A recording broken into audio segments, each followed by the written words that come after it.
गीता में अर्जुन को स्वयं भगवान कह रहे हैं कि उस परमेश्वर की शरण में जा, उसके लिए उन संतों के पास जा जो तत्वदर्शी हो। इसी प्रकार हजरत मोहम्मद को उनका अल्लाह कह रहा है कि कोई और पूर्ण परमात्मा है। उसको पाने के लिए उन तत्वदर्शी संत की तलाश कर। वो प्रभु कौन है, ये जानने के लिए कृपया अवश्य सुनिए जगत गुरु तत्वदर्शी संत रामपाल जी महाराज के अमृत वचन।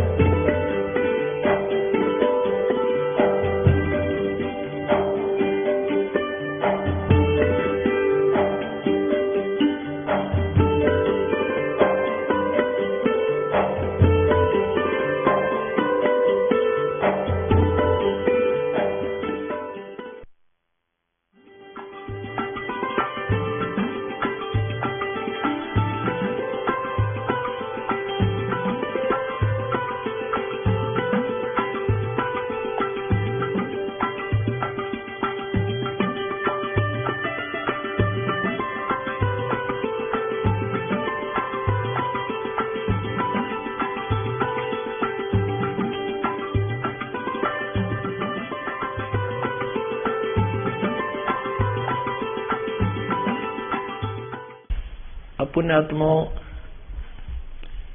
अब इनका कति ज्ञान की खाल तार कर रख दिया आपके सामने, और अब भी नहीं मानेंगे तो उसके विषय में परमात्मा ने कहा कि चतुर प्राणी चोर हैं और ये मूड मुग्ध है ठोठ, ये संता के नहीं काम के, फिर इनको दे गलजोट। इतना कुछ ज्ञान निर्णय होने के बाद, स्पष्ट होने के बाद भी जो नहीं आते हैं वहां से छुटाकर अपना पीछा उन चातुर प्राणियों से पीछा नहीं छुटवाते हैं, तो उनको बताया तो मूड हैं, वो वहीं पड़े रहे तो बढ़िया है ना, वो हमारे लायक भी नहीं है। और आ जाते हैं फड़क कर देखकर तो वो पुण्यात्मा है। अब आपको दिखाते हैं इसी संत मत भाग 4 में और एक गजब की चीज दिखाते हैं। अजब, ये सावन सिंह जी, हजूर महाराज सावन सिंह जी के सत्संगों का संग्रह है और भाग 4 संत मत भाग 4 राधा स्वामी से।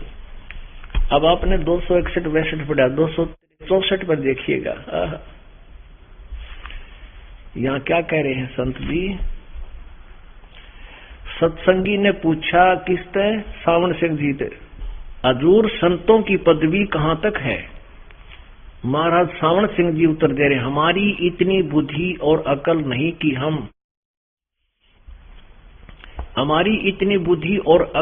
कि हम संतों की पदवी को समझ सके। फिर भी सुनो, रानी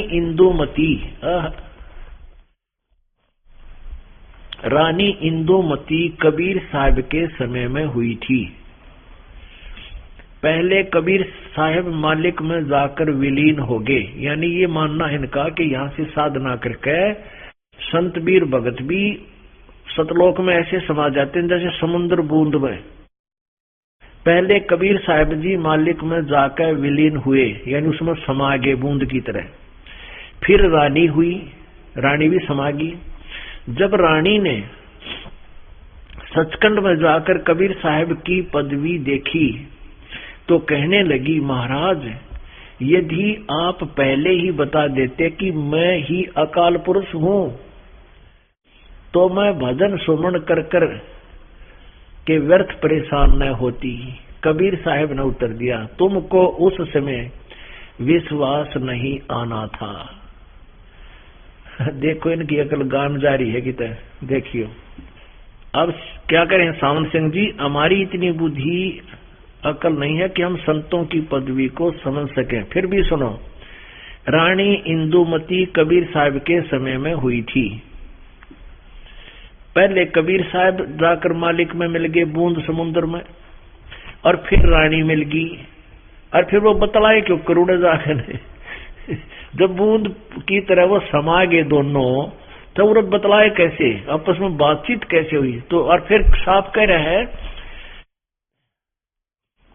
रानी सचखंड में जाकर कबीर साहब की पदवी देखी तो कहने लगी, महाराज यदि आप पहले ही बता देते कि मैं ही अकाल पुरुष हूं अब ये मानते हैं कि इंद्रमती ने कबीर परमात्मा को जाकर देखा, वो सतपुरुष ही थे जो यहाँ से लेकर गए थे, वहां भी वो साकार थे और आत्मा भी साकार ही है वहां पर।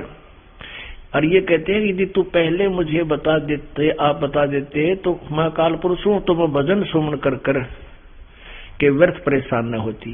कबीर साहब ने उत्तर दिया कि तुमको उस समय विश्वास नहीं आना था। अब यहाँ देखो, एक तरफ तो ये कह रहे हैं कि पहले कबीर साहब मालिक में जाकर समा गए, विलीन हो गए जैसे बूंद समुद्र में, और पाछत रानी होगी, और फिर वो बात भी करे हैं इनका कितने सर पैर, अरे तरह गजब। और फिर कहती है कि कबीर साहब को वहां देखा, वो तो सतपुरुष था। और इंदुमती कहती है कि भगवान आप पहले बता देते कि मैं ये काल पुरुष हूं, और भगवान ठीक कह रहे, तुम्हें विश्वास नहीं होता, बता तो जो हो, पर तो तेरा यकीन नहीं होना था।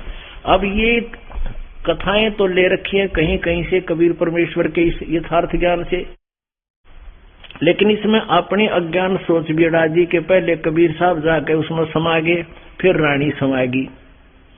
अरे दोनों समुद्र में जब मिल गए तो वो बोलना बतलाओगे क्यों करे, वो तो जो कर डूब का मर गए ना, सोच ले दोनों, इतनी अकल इनका ज्ञान है। तो इससे ये सिद्ध हो गया कि इंद्र ये खुद मानते हैं कि कबीर साहब अकाल पुरुष है, ये पूर्ण परमात्मा है, इन्हीं की इतिहास बता रहा है, और यह सच्चाई भी है। लेकिन इनकी सबूत ही नहीं, इन्होंने तो कहीं से ईंट कहीं का रोड़ा और ठाके यू कुंबा जोड़ा, अपने ग्रंथ रच दिए, कोई सच्चाई नाम की चीज नहीं।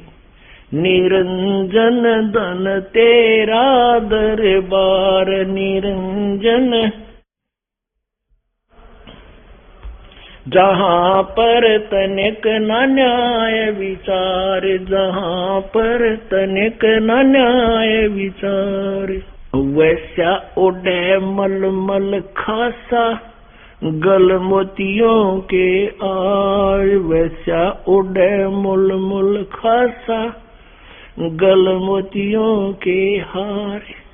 पतिव्रता को मिले न खादी ये सूखा निरस आहार निरंजन, धन तेरा दरबार निरंजन, धन तेरा दरबार, जहां पर तनिक न न्याय विचार। पाखंडियां की पूजा जग में संत को कहें लबाड़े, पाखंडी की पूजा जग में संत को कहें लबाड़े। अज्ञानी को परम विवेकी, ज्ञानी को मूड गंवार निरंजन, धन तेरा दरबार निरंजन, धन तेरा दरबार, जहां पर तनिक न न्याय विचार। कह कबीर सुनो भाई साधो, या सब उल्टा व्यवहार। कह कबीर सुनो भाई साधो, या सब उल्टा व्यवहार। इन सच्चों को तो ये झूठा बतावे, इन झूठों का एतबार निरंजन, धन तेरा दरबार निरंजन, धन तेरा दरबार, जहां पर तनिक न न्याय विचार। कह कबीर सुनो भाई साधो, या सब उल्टा व्यवहार। कह कबीर सुनो भाई साधो, या सब उल्टा व्यवहार। सच्चों को तो ये झूठा बतावे, इन झूठों का एतबार निरंजन, धन तेरा दरबार निरंजन, धन तेरा दरबार। पुण्यात्माओं, सन 1994 से लेकर आज सन 2011 स्टार्ट है, तो चलो 16 वर्ष हो गए। इस दास ने गला भी कंडम हो लिया, शरीर भी कंडम हो लिया है, और बोल बोल कर प्रमाण दिखा दिखा कर कति सब कुछ सामने रख दिया। हमारी बात पे विश्वास नहीं, वहां देश का देश धके, वह धक्के मारे, अगदा हुआ भी नाम नहीं देंगे, और वो देश दा टूट के कुछ भी कोई ना कोई मर्यादा, ना कोई भक्ति, शहर सपट्टा कर देख रहे हो। और या तो कति हर तरह से साध के जैसे हर मर्यादा में रहना पड़ेगा, तब भक्त बनेंगे। कोई बालका खेल है परमात्मा पाना, लेकिन बालकों का से भी आसान है यदि मर्यादा ठीक रहे और सद्भक्ति कर अपना काम भी करे। नाम उठत नाम बैठत नाम सोवत जागवे, नाम खाते नाम पीते नाम से ती लागवे। चलते फिरते काम करते करते भगवान ने याद रखकर मोक्ष हो जाएगा। नाम पूरा हो, आजीवन मर्यादा में रहे, परमात्मा पाना कति आसान है। बोलो सतगुरुदेव सत साहिब। परम पिता परमात्मा पूर्ण ब्रह्म सारी सृष्टि के रचनहार सर्वशक्तिमान कबीर देव कबीर साहब, ये वो परमात्मा है जो बनारस में काशी शहर में 120 वर्ष तक एक दानक की भूमिका करके, एक जुलाहे की भूमिका करके और साथ में एक तत्वदर्शी संत की भूमिका करके सह शरीर आए थे, सह शरीर चले गए थे। पूर्ण परमात्मा ऐसी ही लीला किया करता है। उस पूर्ण परमात्मा के गुणों में ये उनकी एक महिमा लिखी हुई है जो वेदों, पवित्र चारों वेदों में प्रमाणित है। और जिन महापुरुषों ने परमेश्वर के दर्शन हुए, साक्षात्कार हुआ, जिन्होंने प्रभु को पाया, प्राप्त हुआ, उन महापुरुषों ने भी यही प्रमाण दिया है कि वो परमात्मा सतलोक में रहता है। सतलोक में सनातन परम धाम, सदा रहने वाला स्थान, सत्य माने सच्चा, यानी अविनाशी धाम माने स्थान, लोक कहो धाम कहो। श्रीमद् भगवत गीता अध्याय नंबर 4 के श्लोक नंबर 32 में कहा है कि जो अनुष्ठानों का वर्णन, यज्ञों का वर्णन श्लोक नंबर 25 से लेकर 31 तक है, वो उसमें क्या है, कोई तो देवताओं की पूजा करता है, कोई तीर्थ व्रत पर ही आश्रित है, कोई केवल योग अभ्यास ही करता है, कोई स्वाध्याय ही करता रहता है, कोई श्वासों की क्रिया को ही, श्वासों को देखता रहता है, आंखें बंद करके श्वास बाहर जाते उस पर ध्यान करता है, अंदर जाता उस पर ध्यान करता है, कोई प्राणायाम आदि करके ही अपनी भक्ति कर रहा है। तो उसमें बताया है कि चौथे अध्याय के 32वें श्लोक में श्रीमद् भगवत गीता में कि इस प्रकार के बहुत से यज्ञ अर्थात धार्मिक अनुष्ठानों की जानकारी विस्तार के साथ सच्चिदानंद घन ब्रह्म की वाणी में लिखी गई है, बोली गई है। उस ज्ञान को तू जान, उसके पश्चात सभी कर्म बंधनों से तू मुक्त हो जाएगा। फिर गीता अध्याय नंबर 4 के श्लोक नंबर 33 में कहा है कि सभी यज्ञों से, जैसे आप दर्व यज्ञ करते हो, दर्व यज्ञ कौन सी होती है, जैसे धन से पैसा लगा करके जो अनुष्ठान किए जाते हैं, जैसे हवन करते हैं या भंडार करते हैं, कहते हैं इनसे ज्ञान यज्ञ श्रेष्ठ है। और ज्ञान यज्ञ में सभी कर्म समाप्त हो जाते हैं। पुण्यात्माओं अपनी मनमर्जी से कोई कहीं भंडारे कर रहा है, कोई तीर्थों पर जाके दान देता है, कोई केवल हवन करके ही अपने अनुष्ठान को संपूर्ण मान रहा है, अपनी साधना को। जब हमें ज्ञान हो जाएगा, तत्व ज्ञान हो जाएगा, तो फिर हम साधना जो करेंगे वो श्रेष्ठ होगी, वो हमारे लिए लाभदायक होगी। और उसके अतिरिक्त हम कोई भी अनुष्ठान कर रहे हैं वो हमें मोक्ष प्राप्त नहीं करवा सकता। तो इसलिए कहा कि ज्ञान यज्ञ में, उस द्रव्य में यज्ञ से ज्ञान यज्ञ श्रेष्ठ है। फिर बताया कि उस ज्ञान को जो सच्चिदानंद घन ब्रह्म ने अपने मुखारविंद से स्वयं उच्चारण करके अपनी वाणी में लिपिबद्ध करवाया हुआ होता है। चौथे अध्याय के 34वें श्लोक में कहा कि उस ज्ञान को तू तत्वदर्शी संतों के पास जाकर समझ, उनको दंडवत प्रणाम करे, आधीनी के साथ बर्ताव करते हुए, और फिर वो प्रसन्न करे।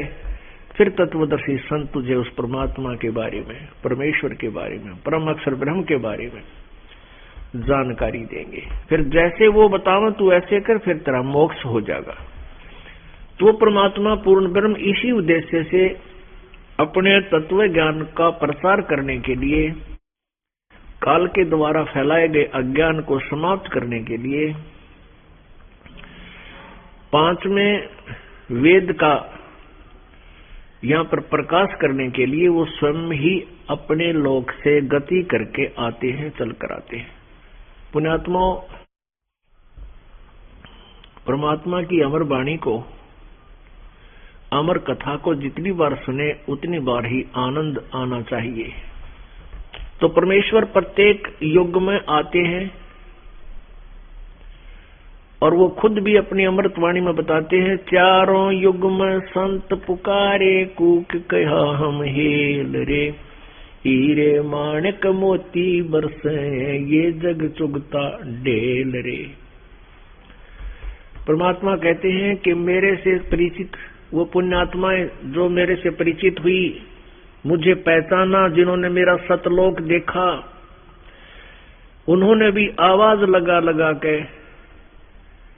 ये मेरा प्रमाण दिया है, कबीर इज गॉड, और मेरे द्वारा दिया गए ज्ञान का प्रचार किया है। और मैंने भी आकर के अपने यथार्थ ज्ञान को प्रचार किया है। परमात्मा कहते हैं, 70 युग हमने ज्ञान दिया और जीव ने समझा एक, गरीब दास घर घर फिरे, ये धरे कबीरा भेख है। परमात्मा कहते हैं कि हमने 70 युग तक ज्ञान दिया लगातार, एक भी जीव के हमारी बात समझ में आई नहीं। अब यहाँ 70 युग का तात्पर्य है कि हमने जो कहा ना 70 देखे तेरे जैसे, तो ऐसे कहने का भाव यह कि ना जाने कितनी बार हमने ज्ञान प्रचार कर लिया, एक भी जीव हमसे परिचित नहीं हो पाया। और गरीबदास साहिब जी जो परमात्मा से परिचित हुए, वो कह रहे हैं कि परमेश्वर कबीर साहिब जी नाना प्रकार के भेख बना के, रूप बना के प्रत्येक प्राणी को, पुण्यात्मा को जाकर मिलते हैं, समझाते हैं, कहते हैं।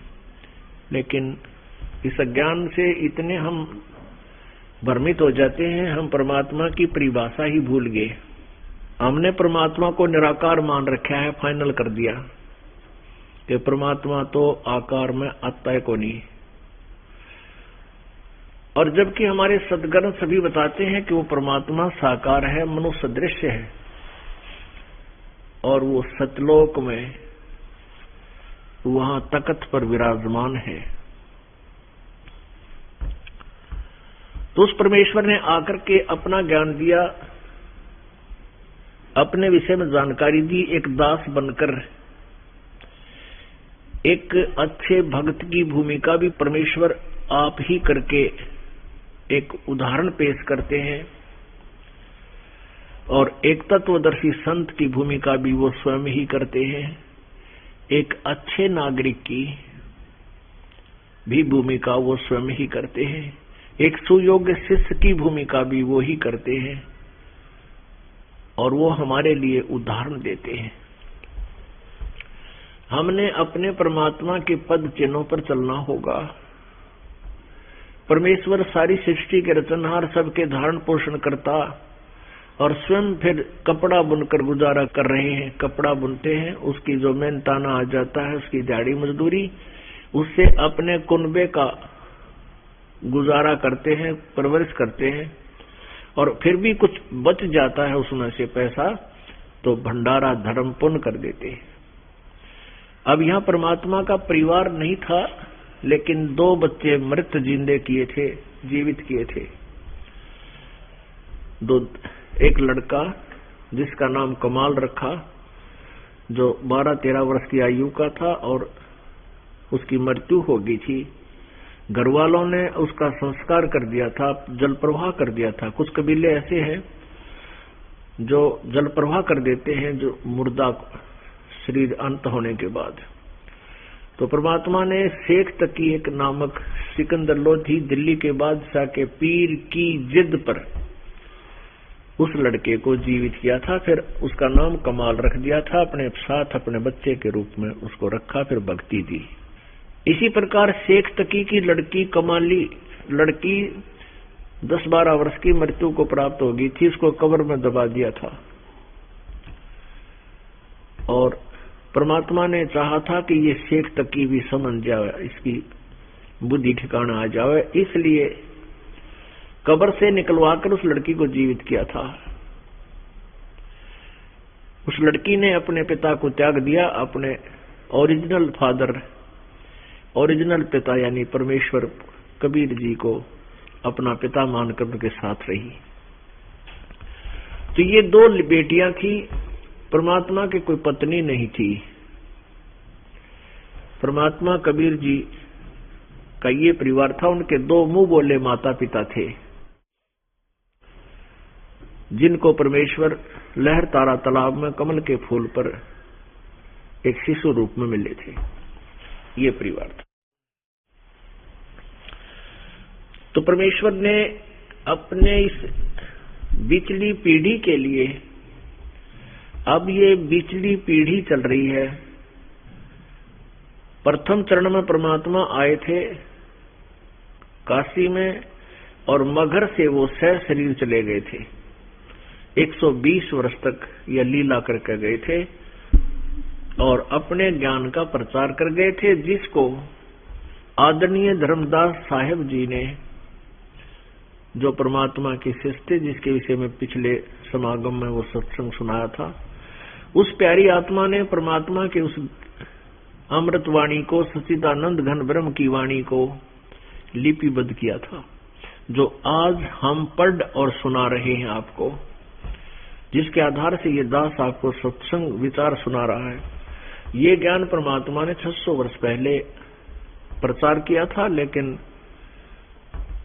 वो नकली संत ऋषि महर्षियों ने, ब्राह्मणों गुरुओं ने परमात्मा के इस ज्ञान को हमें स्वीकार नहीं करने दिया, ये कहकर कि कबीर जी अशिक्षित हैं, ये संस्कृत भाषा नहीं जानते, जिस कारण से ये वेदों और ग्रंथों और पुराणों को, गीता को नहीं समझ पा रहे, ये झूठ बोल रहे।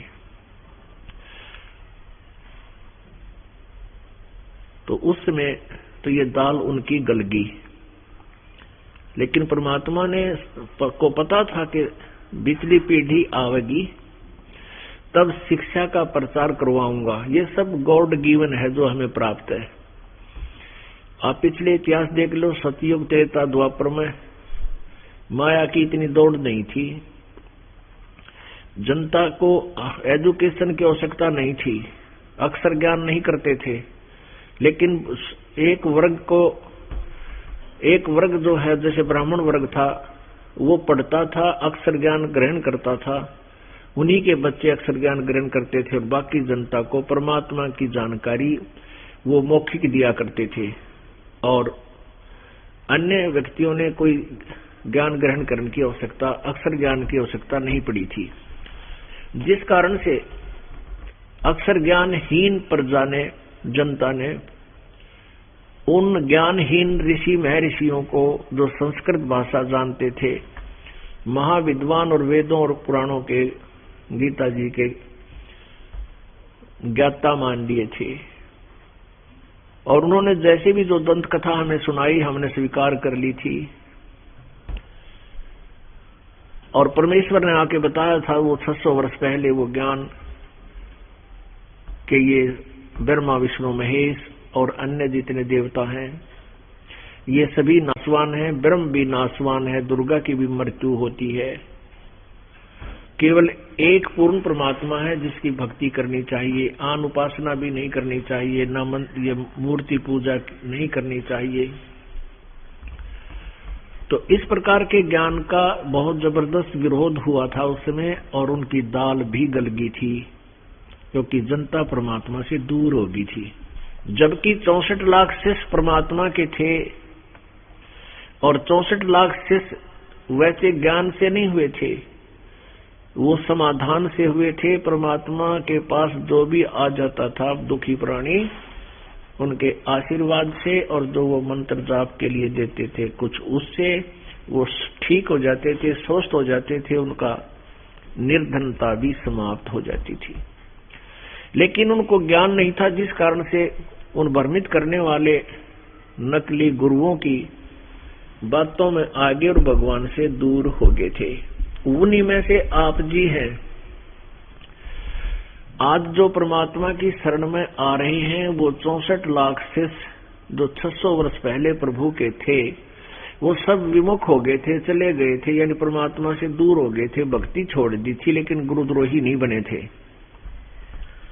गुरुद्रोही वो होता है जो परमात्मा गुरुदेव का विरोध करता है, उनके बारे में मुंडी अच्छी कहता है, और वो गुरुद्रोही कहलाता है। लेकिन जो गुरुद्रोही नहीं हुए थे और वैसे ही भक्ति छोड़ गए थे लोक लाज में आकर या किसी तरह से, तो वही आप हैं जो अभी तक भटक रहे हो। परमात्मा की तरफ भी आपके अंदर है। परमात्मा ने 600 वर्ष पहले आप जी को ये 5 मंत्र दिए थे। पहले केवल 5 ही मंत्र दिया करते थे प्रभु, केवल कुछ एक आत्माओं को सतनाम दिया था और कुछ एक को सारनाम दिया था, और उनसे कसम दिला दी थी कि तुम अभी इस नाम को उजागर नहीं करोगे, ना ही किसी को आगे प्रदान करोगे, तुम स्वयं जाप करो। कारण क्या था कि उस समय ये नकली संत महंत ऋषि गुरु ब्राह्मण इसी यथार्थ मंत्र को जो आज ये दास प्रकट कर रहा है प्रभु कबीर जी और गुरु जी के आदेश से, ये पहले ही यही नाम दे देते, यही विधि बताते मिलते, तो और उनके बताने से यानी अनाधिकारी से ये मंत्र भी अगर कोई प्राप्त कर लेगा तो उससे भी लाभ नहीं होना, वो भी जीवन व्यर्थ हो जाता। तो इसलिए उनको मना कर दिया था कि आप नहीं बताओगे, स्वयं जाप करो। अब पुण्यात्माओं, जैसे कल शाम को आपको बताया था, राधा स्वामी पंथ, धन धन सदगुरु पंथ, जय गुरुदेव पंथ, ठाकुर जी महाराज, ये एक ही कुएं का पानी है। शिवजाल जी के द्वारा चलाए गए वो 5 नाम हैं, जो 5 नाम काल के हैं।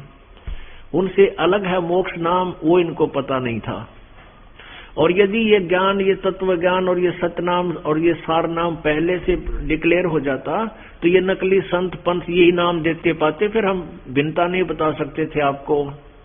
और उनके देने से ये नाम काम नहीं करता, क्योंकि वो अधिकारी नहीं। पुण्यात्माओं, तो ये सत्संग, ये भक्ति मार्ग जो है एक बहुत ही सुचारू और सेंसिटिव है। इसमें जरा सी भी गफलत, जरा सी भी अवहेलना, जरा सी भी शास्त्र विरुद्ध साधना आपको हानि कर देती है। परमात्मा ने अपनी अमर वाणी में कहा कि 100 वर्ष सतगुरु की पूजा, 100 वर्ष सतगुरु की पूजा, एक दिन आन उपासी, वो अपराधी आत्मा फिर पड़े काल की फांसी। 100 वर्ष तो सतगुरु जी के बताए अनुसार सत साधना करो, और एक दिन आन उपासना और पूजा कर लेना, कहते हैं फिर वो परमात्मा से उसका कनेक्शन कट जाता है, और फिर काल की डोरी उसके गले में डल जाती है, फिर बंदर की तरह नचाता है। कभी ब्रह्मा बना देगा, कभी विष्णु बना देगा, कभी शिव बना देगा, कभी इंद्र बना देगा, तुम्हारे ही पुण्य तुम्हारे सिर पे रखेगा, और जब पुण्य क्षीण हो जाएंगे तो गधा बना देगा। तो पुण्यात्माओं, इस तत्व ज्ञान को बहुत संभाल के रखना है। इस भक्ति मिलने के बाद आप जी को कितनी केयर टेक करनी है, ये ध्यान रखना। जैसे माता गर्भ को रखे यत्न बनाए, ठेस लगे त क्षीण होवे, तेरी ऐसे भक्ति जावे। जैसे किसी बहन को, बेटी को गर्भ रहा हो, और फिर वो कितनी चिंतित रहती है कि हे भगवान कहीं ऊंचे नीचे में पैर न टिक जा, तेरा बालक खराब हो जा, कोई ऐसी गर्म वस्तु ना खाई जा जिससे बालक गर्भ खराब हो जा। और रात्रि के समय सोते समय भी करवट लेती है, तब भी उधड़क कर पड़ती है, एकदम चिंतित हो जाती है और देखती है कहीं मेरे बच्चे पर दबाव तो नहीं आ गया। तो परमात्मा कहते हैं जैसे माता गर्भ को रखे यतन बना और ठेस लगे तो क्षीण होवे, तेरी ऐसे भक्ति जा। तो इसका ठेस नहीं लगन देना, ये एक नो सोच लो भक्ति रूपी गर्भ आप जी को प्राप्त हो गया। और इसको कितनी सावधानी से प्रफुल्लित करना है, ये लाल बनाना है, सब क्रियाओं को आपने सावधानी से बरतना है। तो पुण्यात्माओं, परमात्मा ने आकर के मोक्ष मार्ग का यथार्थ ज्ञान देते हुए कहा था, भाई गुरु बिन माला फेरते, गुरु बिन देते दान, गुरु बिन दोनों निष्फल हैं, चाहे पूछो वेद पुराण। कल रात के सत्संग में इसी परमात्मा की इस अमर वाणी को प्रमाणित करने के लिए 2.5 घंटे का सत्संग हो गया था, और वो 9 की 9 फेर रह गई, अभी स्टार्ट अब फेर करनी पड़ेगी। अब गुरुजी के बिना साधना जो करते हैं और नकली गुरुओं से भी जो साधना करते हैं, अब उनकी साधना, उनकी भक्ति व्यर्थ होती है, यूजलेस होती है। जैसे कल आपको प्रमाणित किया, उन्हीं की लिखी पुस्तक उनकी जीवनी में दिखाया, किसके, राधा स्वामी पंथ के प्रमुख प्रवर्तक श्री शिवदयाल जी परम धनी हजूर जी की के दुर्गति हुई, वो भूत बना, क्योंकि उनका कोई गुरु नहीं था, उन्होंने कोई गुरु धारण नहीं किया था। और परमात्मा कहते हैं गुरु बिन माला फेरते, गुरु बिन देते दान, यानी को अपने आप भक्ति करता है गुरु जी के बिना। गुरु बिन दोनों निष्फल है, चाहे पूछो वेद पुराण। फिर क्या प्रमाणित करते हैं, राम कृष्ण से कौन बड़ो, राम कृष्ण से कौन बड़ो, उन्हों भी गुरु कीने, 3 लोक के वे धनी, गुरु आगे अधीन। अब प्यारी आत्माओं को कितने सरल तरीके से परमात्मा समझाना चाहते हैं कि हे हिंदू वर्ग, आप राम और कृष्ण से बड़ा किसी को नहीं मानते। और श्री रामचंद्र जी ने भी गुरु बनाए, श्री कृष्ण जी ने भी गुरु बनाया, फिर आपकी क्या औकात बुनियाद है कि आप गुरु ना बनाओ और पार हो जाओगे। वैसे जाप कर रहे हो या कोई साधना कर रहे हो बिना गुरु के, तो पुण्यात्मा समझदार को संकेत बतेरा हो है। संकेत ही बहुत होता है जिसने भगवान की प्राप्ति करनी है और अपनी दिशा ठीक करनी है भक्ति की। पुण्यात्माओं, परमेश्वर कबीर जी को गुरु की आवश्यकता नहीं थी, लेकिन उन्होंने अपने शिष्य, फिर बाद में वो शिष्य बने, पहले उनको गुरु धारण किया। इनको महर्षि रामानंद जी ब्राह्मण को कैसे गुरु बनाया, जब परमेश्वर कबीर जी 5 वर्ष के हो गए थे, लीला में आयु में 5 वर्ष की, 5वें वर्ष में जब चल रहे थे, उस समय उन्होंने सोचा कि यदि मैं गुरु नहीं धारण करूंगा तो आने वाले समय में ये काल के दूत इन प्यारी आत्माओं को भ्रमित किया करेंगे कि कबीर जी ने कौन सा गुरु बनाया था, क्या आवश्यकता है गुरु जी की। तो इस प्रकार यह बात बिगड़ जाएगी। तो परमात्मा ने, कबीर जी ने लीला की, एक 2.5 वर्ष के बालक की, एक 2.5 वर्ष के बालक का स्वरूप बनाया, 2.5 वर्ष के बालक का और 5 वर्ष के बालक की 2.5 वर्ष के बालक और 5 वर्ष के बालक की बॉडी में डबल डिफरेंस हो जाता है। एक 2.5 वर्ष के बालक का लगभग रूप बनाकर परमात्मा गंगा के ऊपर एक पंचगंगा घाट बना हुआ था, पंचगंगा घाट, उसके ऊपर पौड़ी बनी हुई थी पक्की, जहां पर स्नान करते थे साधु संत भक्त हिंदू ब्राह्मण। और वहां पर ये रामानंद जी भी स्नान करने के लिए प्रतिदिन जाया करते थे। स्वामी रामानंद जी, स्वामी रामानंद जी को उस समय पवित्र चारों वेदों, पवित्र पुराणों और पवित्र श्री मद भगवत गीता का महाविद्वान माना जाता था। परमात्मा जब 5 वर्ष के थे,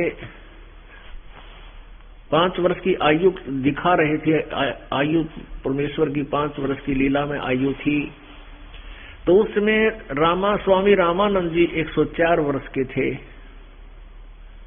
उनकी एज में 99 वर्ष का अंतर था उस समय। तो 104 वर्ष के वयोवृद्ध संत सुबह सुबह स्नान करने के लिए, गर्मियों के दिन मौसम था, सुबह ब्रह्म मुहूर्त में मुंह अंधेरे स्नान करके आया करते थे। वो पंचगंगा घाट स्वामी रामानंद जी के आश्रम से थोड़ी ही दूरी पर था। तो परमात्मा ने उन पौड़ियों के अंदर नीचे पैड़ी उतरी थी, उन पैड़ियों में जाकर लेट गए कबीर परमेश्वर 2.5 वर्ष के बच्चे के स्वरूप में। रामानंद जी नीचे उतर रहे थे। स्वामी रामानंद जी की खड़ाऊं, पैर की खड़ाऊं पहले काठ की पैरा करते और उसमें एक ही होता था, डंडा है बीच में, और उसको गुट्ठा और उंगली के बीच में फंसा कर चला करते थे। तो खड़ाऊं लगी सिर में परमात्मा के, कबीर जी के, और जैसे बच्चे रोया करते हैं ऐसे रोने लगे। रामानंद जी एकदम झुके कि किसी बालक का चोट लगी। तुरंत एकदम झुके ना नीचे को, उनके गले की एक कंठी माला,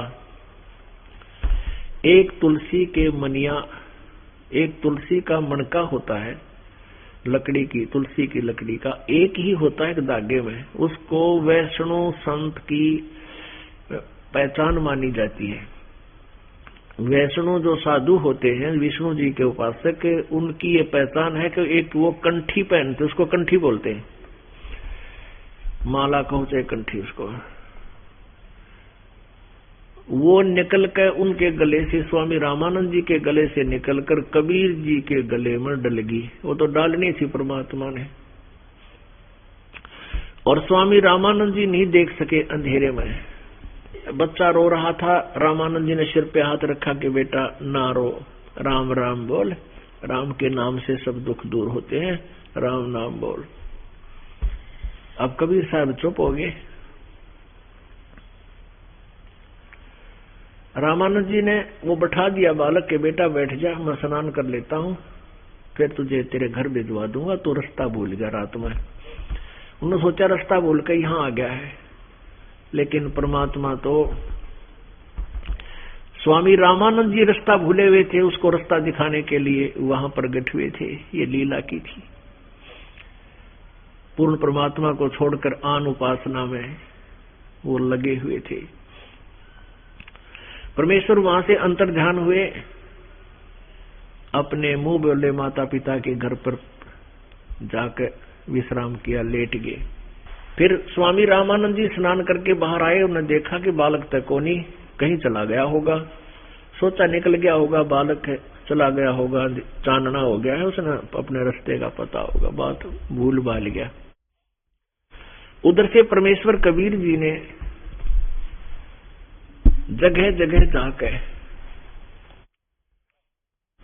और ये जहां पर ये ऋषि संत ब्राह्मण कथा करा करते थे वहां पहुंच जाते और उनको वहां टोक देते, उनसे प्रसन्न करते थे। जैसे कोई शिव का पुजारी है, शिव जी की कथा कर रहा है, तो वहां परमात्मा सत्संग सुनने बैठ जाते। सत्संग जब वो पूरा कर लेता अपने प्रवचन, तो खड़े होकर प्रार्थना करते थे कि हे स्वामी जी,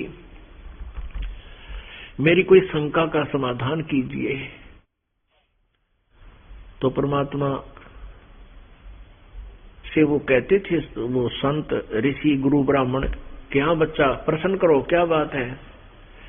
परमात्मा एक ही प्रश्न किया करते थे, कौन ब्रह्मा का पिता है, कौन विष्णु की माँ, शंकर का दादा कौन है, पंडित जी दे बता। तो वो क्या कहते थे, अरे बालक तू कैसी बात कर रहा है, परमात्मा तो अजर व अमर है, ब्रह्मा विष्णु महेश के कोई माता पिता नहीं, ये तो सर्वेश्वर है, महेश्वर है। अरे तू किसने भ्रमित कर दिया। फिर परमेश्वर उनको सारी समझाने की चेष्टा करते थे कि शिव पुराण रुद्र संहिता अध्याय 5, 6, 7 में पढ़ कर देख स्वामी जी ब्राह्मण जी, उसमें ब्रह्मा और विष्णु और शिव जी की तीनों की जीवनी लिखी है। काल इनका पिता है, दुर्गा इनकी माता है। कुछ जो सहनशील से ब्राह्मण होते थे वो टाल देते थे, हंस के बालक है बालक है, इसको क्या पता, ऐसे ऐसे न्यू करके निकल जाते थे। और जो सत्संग जिन्होंने वो संत बुला रखे होते थे उनको बीच में टोक कर उनकी इंसल्ट मानते थे, तो वो व्यक्ति फिर जाकर के कबीर जी के घर पे उनके मुंह बोले माता पिता को उलाना देकर आया करते और कहते थे, तेरे कबीर ने संभाल लो, यो हमारे वहां आकर हमारे गुरुओं की बेइज्जती करता है, उनको परेशान करता है, ऊट पटांग उनसे प्रश्न करता है, इसको रोक लो नहीं तो ठीक नहीं रहेगी। तो माता धमकाती थी अपने बच्चे को, वो मुंह बोली माता नीत नीमा, कोई ना बहन भाई, अब के ये नहीं कुछ कहेगा, मैं इसको बहुत धमकाऊंगी। तो रोजाना इस तरह के 1-2 उलाना रोज आया करता। और वो नीमा कहा करती, बेटा तू क्यों पंगा ले है निकम्मा के साथ, ये तना पीट देंगे बेटा, ये जान से भी मार देंगे, ये संत नहीं, ये ब्राह्मण नहीं, ये राक्षस रूप है बेटा, ये कुछ भी कर सकते हैं। लेकिन परमात्मा को तो पता था, पर माँ के समझाया क्या कहा करते कबीर परमात्मा के, माता जी ये सभी मेरे बच्चे हैं और मैं तो सच्चा ज्ञान बताने आया हूँ, और ये ब्राह्मण है ना झूठ बोल रहे हैं, ये सारी झूठा प्रचार करते हैं, इनको ज्ञान नहीं माता। तो वो माँ उसने धमकाया करती, तू दादा पाकी गया तेरे बालक से, पढ़ा रहा बोल वाला ना तने घड़ी दूंगी, बकवास करना लग रहा और छोटा मुंह बड़ी बात करे। तू अब के समझाइयो जीव उस परम पिता की लीला को, फिर बालक जैसी लीला करके खेलने लग जाते, माँ भी भूल जाती। इसी प्रकार परमात्मा ने एक दिन इस रामानंद जी के शिष्य, रामानंद जी के एक विवेकानंद नाम के शिष्य को, जो सत्संग कर रहा था, वचन सुना रहा था, विष्णु जी का उपासक था, विष्णु जी को इष्ट मान रहा था, प्रचार कर रहा था, प्रचार जो उसने अपना वचन प्रवचन कर लिए, जो परमात्मा ने यही प्रश्न किया कि कौन ब्रह्मा का पिता है, कौन विष्णु की माँ, शंकर का दादा कौन है, स्वामी जी दे बता। वो भी लगा कहने ये झूठ बोलता है, क्या बकवास कर रहा है, ये कहाँ से सनातन, ये तो अजर व अमर है, सर्वेश्वर है, महेश्वर है, ये है वो है, ये कोई माता पिता नहीं, ये सब अजन्मा है। परमात्मा ने कहा कि देवी भागवत 3रे सकंद को पढ़कर देख स्वामी जी, रुद्र संहिता को पढ़कर देख 5, 6, 7 अध्याय में, 8, 9, 10 अध्याय में इनके माता पिता है। अब उसने खोल कर देखा, वो नो की नो पाई लिखा हुआ था, लेकिन वो समझ नहीं सका कि किस दृष्टिकोण से लिखा है। कहीं तो वैसे ही बकवास कर रहा है, ऐसा कोई प्रमाण नहीं, क्योंकि औरों को संस्कृत आवा नहीं थी, वो संस्कृत ज्ञाता था, औरों से ये ऐसे चोरी करके छुपा लिया करते थे। अब वो सच्चाई से विमुख होकर, सच्चाई से घबरा के कहीं तो तेरी पोल पाड़ेगा, कहने लगा अरे तूने तिलक क्यों लगा रखा है। उस दिन के बाद परमात्मा तिलक लाने लगे, जैसे वैष्णु साधु लाया करे, क्या तूने कहीं से उपदेश ले रखा है, तू कौन जाति का है। अब परमात्मा के बोलने से पहले ही वो श्रोता कहने लगे ये तो नीरू दानक का बेटा है, नीरू जुलाहे का, ये लहर तारा तालाब में पड़ा पाया था वो है ये। तो उसने कहा अरे तूने क्या गुरु धारण कर रखा है कोई? हाँ जी। कौन? कि जो आपने कर रखा है वही मैंने कर रखा है। तू जुलाहे का शूद्र का लड़का, और मैंने तो स्वामी रामानंद पंडित स्वामी रामानंद 1008 से नाम ले रखा है। तो कबीर जी ने कहा कि मैंने भी उन्हीं से उपदेश प्राप्त है। अब वो चंगर गया पंडित जी ने कहा देखो रे भाइयों, देखो भक्तों, देखो भाई श्रद्धालुओं, कितना झूठा कपटी है ये दुल्हे का बालक। ये कहता है कि मैंने स्वामी रामानंद जी ब्राह्मण से नाम ले रखा है, स्वामी रामानंद जी तो इन शूद्रों के कपड़ा भी ना लगने देते अपना, और ये झूठा कपटी है। अब गुरु जी को बताऊंगा, देखना इसकी क्या हालत होगी। और कहा भाइयों तुम भी आना कल, देखना वहां स्वामी गुरु जी की कुटिया के पास इस झूठे की झूठ सामने आएगी। अब उस विवेकानंद ऋषि ने जाकर के अपने गुरु रामानंद जी से बताया कि स्वामी जी हमारी तो नाक काट दी, हम तो शर्मसार कर दिए, हमारा तो घर से बाहर निकलना दूभर कर दिया। एक धानक के पुत्र, जुलाहे के पुत्र कबीर ने, नीरू के पुत्र ने, वो कहता है कि मैंने स्वामी रामानंद ब्राह्मण से नाम ले रखा है, दीक्षा ले रखी है। और स्वामी रामानंद जी तो केवल ब्राह्मणों को दीक्षा देते थे, उन्हीं को नाम देते थे, अन्य किसी वर्ण को वो उपदेश नहीं देते थे। तो रामानंद जी ने जब ये बात सुनी तो गरीबदास जी ने अपनी वाणी में लिखा है, मालिक की ज्यों की तो चरित्र, कि रामानंद जी एकदम ऐसे पैर पीटे जैसे मर्ग कूदा करे। कहते झूठ बोलता है, वो कपटी है, कल लाओ मेरे सामने पकड़ के। उसने कब मुझसे नाम लिया?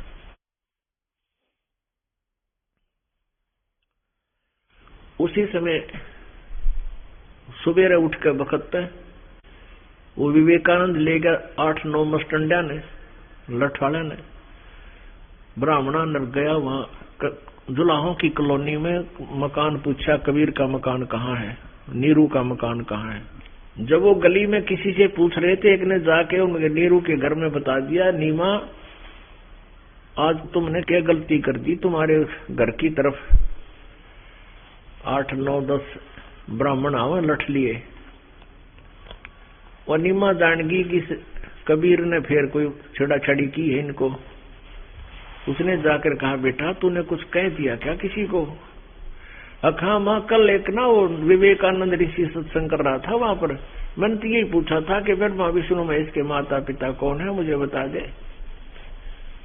वह माँ ने बोली खाली तने में तेरे रोज के पंगे वो लठ ले का रहे, तू उठ ले यहाँ से। वो उठाया वहां से, झोपड़ी से उठाए, परमात्मा सुते थे सुबह सुबह, और झोपड़ी के पीछे ले जाकर लिटा दिए, रूप पर गुद्दड़ गाबा पुराने कपड़े डाल दिए। बेटा बोलिए ना तू, चाहे कुछ भी हो मेरे साथ में, तू निकलिए ना इस बार, वो इतना मार देंगे। इतने में वो पहुंच गए लठैत वहां पर। कहने लगे ओ कौन है नीमा, नीरू कहाँ है, नीरू कहाँ है? कहाँ जी? नीमा बोली बोलो जी क्या बात है? वो तेरा कबीर कहाँ है? अजी बात बताओ क्या होगी? मत कि उसने हमारा जीना हराम कर रखा है, उसने हमारी बेइज्जती कर दी है। तो तेरा कहा जी मैं धमका दूंगी, मैं पीटूंगी, उसने बालक से गलती कर दी होगी। नहीं आज उसने आखिर कर दी है। कहा अंदर घुस गए और झोपड़ी की खाट खूट उटक पटक कर सारे कपड़े ठाठा देखे, और ब्राह्मण खड़ा बाहर, गेट से भी बाहर खड़ा, क्योंकि उसके कदे कपड़े लाग छू जा। अब उसने देखा कि ये तंग करेंगे मेरी मां और पिताजी ने, कुट्टे छेतेंगे, अब बता किससे। वो खड़े हो गए परमात्मा, बाहर निकल कर उन रजाई से बाहर कपड़े तर खड़े होकर बोले ए विवेकानंद जी मैं झोपड़ी के पीछे खड़ा हूं। अब उसने कहा रे पाछे जाओ ढूंढ के लो, पीछे जाए पकड़ लिया परमात्मा को और लेकर चल पड़े। अब माँ उस बालक के चपटगी लिपटगी नो कसूती तरह, और उसको छोड़ नहीं रही, उनके हाथों को पकड़ लिया। तो उसका लठ मार मार के, मुक्के मार मार के उसके हाथों को छुड़वा दिया बच्चे से और इतनी पीट दी कि वो बेहोश होगी। जब नीरू को पता चला वो भी भाग गया आया, वो भी अपने बच्चे को बचाने के लिए चेष्टा करने लगा, उसका भी सिर फोड़ दिया। पुण्यात्माओं, कलयुग के ब्राह्मण राक्षस के तुल्य बताए हैं। दास नहीं कह रहा, इतिहास कह रहा है। थोड़ा सा दिखाना पड़ेगा ना, चंगरिया के ब्राह्मण। ये है श्रीमद् देवी भागवत।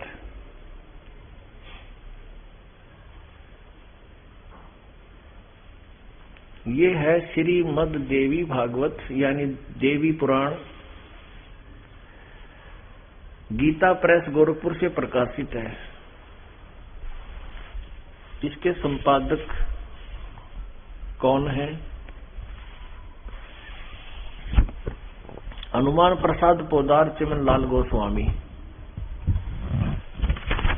गीता प्रेस गोरखपुर, गोविंद मोहन कार्यालय कोलकाता से ये छपी है। प्रकाशक में मुद्रक हैं गीता प्रेस गोरखपुर, गोविंद मोहन कार्यालय कोलकाता का संस्थान। ये इनके फोन और फैक्स नंबर है। इसके देखिएगा 414 पृष्ठ पे।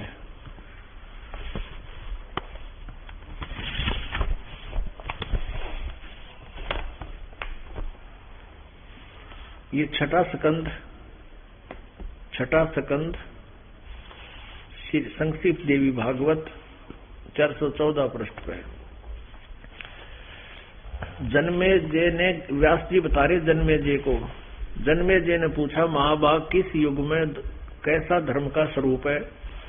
इस संपूर्ण विषय को विशेष रूप से बताने की कृपा कीजिए। व्यास जी बोले, राजन,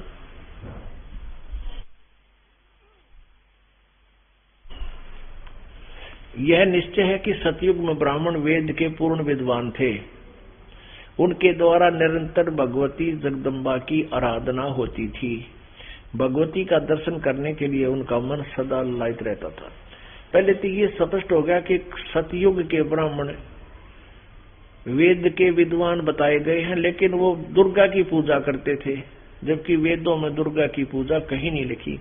और 562 पृष्ठ पे दुर्गा कहती है हिमालय को कि मेरी पूजा भी छोड़कर ब्रह्म साधना करो, उसका ओम नाम है। अब यहां हम जो अपना इस प्रकरण में जो प्रसंग है वो बताते हैं। धर्म की यही स्थिति त्रेता में रही, परंतु कुछ ह्रास हो गया था। सतयुग की जो स्थिति थी वह द्वापर में विशेष रूप से कम हो गई थी। राजन, उन प्राचीन युगों में जो राक्षस समझे जाते थे वे कलयुग में ब्राह्मण माने जाते हैं।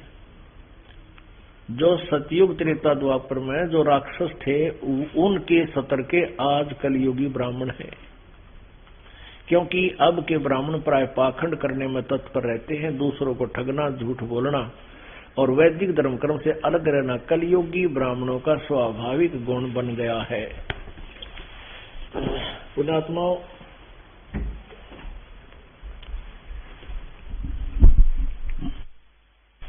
इन सदग्रंथों को सामने रूबरू करना अति आवश्यक हो गया। जयदास ये लालटेन ना दिखावे तो मेरे गेली ना जाने कितने टकरा लो। मेरे लिए तो ये सदग्रंथ ऐसे हैं जैसे अंधे की लालटेन, क्योंकि मुझे इन सदग्रंथों की आवश्यकता नहीं थी। बात ये नहीं है कि ये सदग्रंथ ठीक को ना, लेकिन हमें जो ज्ञान मिल गया था वो कहते हैं परमेश्वर ओ ऐसा निर्मल नाम है, निर्मल करे शरीर, और ज्ञान मंडलीक है ये चकवे ज्ञान कबीर। चकवे माने चक्रवर्ती। हमने वो चक्रवर्ती ज्ञान ऑल इन वन वो ज्ञान प्राप्त था, इसलिए हमने इन वेदों, गीता और पुराणों की आवश्यकता नहीं थी। जो वेदों और पुराणों, गीता में ज्ञान है वो भी उस चक्रवर्ती ज्ञान में, कबीर जी के ज्ञान में है। और जो वेदों में ये कहा है, गीता जी में 4th अध्याय के 34वें श्लोक में कहा है कि उस पूर्ण परमात्मा के बारे में सही जानकारी तत्वदर्शी संतों से पूछ, और वो सच्चिदानंद घन ब्रह्म की वाणी में लिखा हुआ है, कबीर वाणी में। वो कबीर वाणी हमारे पास है। इसलिए इस दास को आवश्यकता नहीं थी इनकी, लेकिन आप जी को आवश्यकता थी। आप जी इनको प्रमाणित मानते हैं कि इनमें जो लिखा वो सही है, तो आप जी के लिए यह लालटेन दिखानी थी। अगर ये दास मौखिक ऐसा बोलता चला जाओ तो कोई ना सुने मेरी बात ने, और मुझे मूर्ख कहे और जो है विरोध घना बढ़ जाए, तो यह लालटेन दिखा देता ये दास। एक अंधा रात्रि के समय लालटेन जगाकर हाथ में लिए जा रहा था। आगे से बच्चे आ रहे थे उछल कूद करते हुए, और अंधे ने आवाज लगाई, बच्चों देखना, बच्चों मैं अंधा हूं, बेटा ध्यान से चलना, मैं अंधा हूं। बच्चा ने देखा कि बूढ़ा अंधा कह लालटेन ले रहा। उसके चारों तरफ खड़े हो गए, बाबा आप सचमुच अंधे हो? हाँ बेटा मैं अंधा हूं। फिर ये लालटेन किस लिए फिर वो जला करके कि तुम आंखों वालों के लिए कहीं मेरे बूढ़े आदमी को टक्कर मार दो, तोड़ दो, दे ही नहीं। ये तुम्हारे लिए ले रखी है कि इसमें इसकी रोशनी में तुम मुझसे दूर होकर निकल जाओ। तो पुण्यात्माओं यह लालटेन दिखा दी मेरे तक संघर्ष करने की, फिर किसी जरूरत ना पड़ा वो टल जाएगा दूर करके, तो सारी ये सच्ची है। तो इस प्रकार उन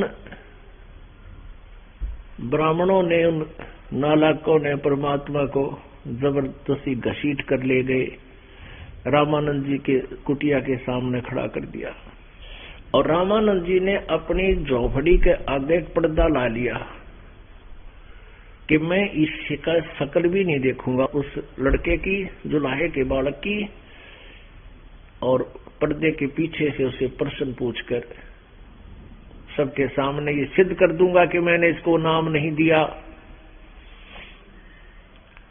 अंदर से प्रश्न किया कि तू कौन है, क्या तेरी जात है, तू किस परमात्मा की भक्ति करता है, तेरा कौन पंथ है। अब यहां थोड़ी सी उस सच्चिदानंद घन ब्रह्म की वाणी से आप जी को आत्मा और परमात्मा का संवाद सुनाते हैं। आडा पर्दा लाए कर रामानंद बूझनते, दास गरीब कुरंग छवि वो अधर डाक कूदनते। जो कर मर्ग कूदा करे ना, मर्ग खड़ा है जंप करा करे, कहते हैं पर्दा लाके और अंदर ने ऊपर ने पांव पट कर खड़ा हो, कहता बता तू तेरी के जात है, तूने मैंने तेरे को कब नाम दिया, क्या प्रमाण है तेरे पास। कौन जात कुल पंथ है, कौन तुम्हारा नाम, दास गरीब आधीन गति, बोलत है बलि जाऊं मैं। अपनात्माओं, एक सुयोग्य शिष्य की भूमिका परमात्मा कैसे कर रहे हैं। एक जीव को तो गुरु बना रहे हैं, क्योंकि वो तो एक लीला करनी थी, अति आवश्यक थी हमारे लिए, और बिल्कुल अधीन होकर जैसे गुरु जी के सामने शिष्य की भूमिका होनी चाहिए। क्या बताते हैं, कौन जात कुल पंथ है, कौन तुम्हारा नाम। अब गरीबदास जी कह रहे हैं, उन्होंने जब ये प्रश्न किया कि कौन तुम्हारी जात है, के तेरा नाम, और कौन से पंथ, किस भगवान के पंथ यानी मार्ग को तू प्रशस्त कर रहा है, या कहां से उपदेश लिया है। तो गरीबदास जी कहते हैं, वो परमात्मा इतनी आधीनी से बोले वो परमात्मा। गरीबदास जी कह रहे हैं, मैं उन पर बड़ी हारी जाऊं, एक परमात्मा होकर के, और इतने ऐसे अधीन होकर के अपने गुरु जी के सामने कैसे लीला कर रहे हैं। कौन जात कुल पंथ है, कौन तुम्हारा नाम, दास गरीब आधीन गति, फिर बोलत है बलि जाऊं मैं। बलि जाऊं माने बलिहारी जाऊं। क्या बोले परमात्मा, जात हमारी जगत गुरु, परमेश्वर है पंथे, दास गरीब लिखत पढ़े, मेरा नाम निरंजन कंठ। ने बोले जी मेरी जात जगत गुरु है, जैसे नो गरीब से खड़े हो गए नो कर, और परमेश्वर मेरा पंथ है, और मेरा नाम पूछते हो ना, मैं क्योंकि वो ज्योति निरंजन को भगवान मानते हैं, इस काल को, ब्रह्म को, और उसको निराकार मानते हैं, उसी का अवतार विष्णु मानते हैं। इनका खिचड़ी सा ज्ञान था। कबीर जी कहते मैं परमात्मा हूं। अब इस बात की काली मान गए रामानंद जी। रे बालक सुन दुर्बुद्धि, तेरा घटमट तन आकारे, दास गरीब दर्द लगा हो बोले सिरजनहारे। अब गरीबदास जी लिख रहे हैं जैसे श्री रामचंद्र जी की लीला तुलसी साहब ने लिखी थी, तुलसीदास जी ने। ऐसे ही परमात्मा से परिचित होने के बाद आदरणीय गरीबदास साहिब जी ने उस परमेश्वर के यथार्थ ज्ञान को अपनी कलम से, अपने मुखारविंद से परमात्मा से प्राप्त को लिखवाया। अब कैसे कहते हैं रामानंद जी ने बोले, अरे दुर्बुद्धि, तेरा शरीर दिखे, तू उस आकार में बैठा, वो तो निराकार भगवान है, तू अपने आप को निरंजन, तू परमात्मा कैसे कह रहा है, निरंजन कैसे कह रहा है। और ने बोला दुख मान्या, दास गरीब दर्द लगा वो बोले सिरजनहार। भगवान ने अपने आप को भगवान कह दिया ना, तो रामानंद जी भी दुखी हो गए, उसको दर्द हुआ इस बात का।